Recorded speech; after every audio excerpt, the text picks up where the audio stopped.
this is how I make my sweet potato wedges. You can use any type of sweet potato. I've got 2 different varieties here. Then I'll peel them and I'll pop them in a bag.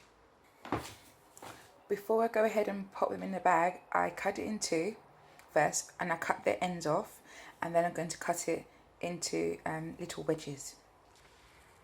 And you do that by cutting it in half, and then I take my knife, so this is straight, but I put it at a 45-degree angle, and I'll cut this way and I'll cut it that way as well. And this colour has the orange flesh, and the sweet potato that's that colour has the white flesh. Okay, so then I'll sprinkle probably about a tablespoon of ginger, a teaspoon of the pepper, and probably a teaspoon of garlic, some coriander.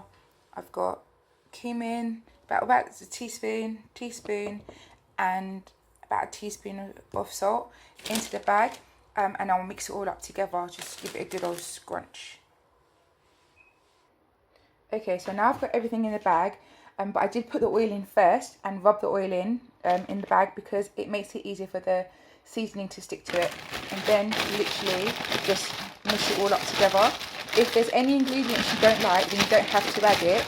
But I will say that the salt and the rosemary and the cumin are the most basic things you need to put in there, followed by either ginger or turmeric. If you don't have ginger, you can put turmeric to give it a bit of colour.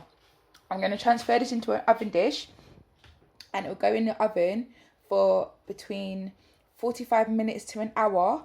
I'll prick it with a fork, and the fork needs to go all the way through. If it doesn't, then you leave it on for a little bit longer, like another 15 minutes, and go back and check it. And it's on at around gas mark 6, and it's not covered. It's just straight in the oven dish.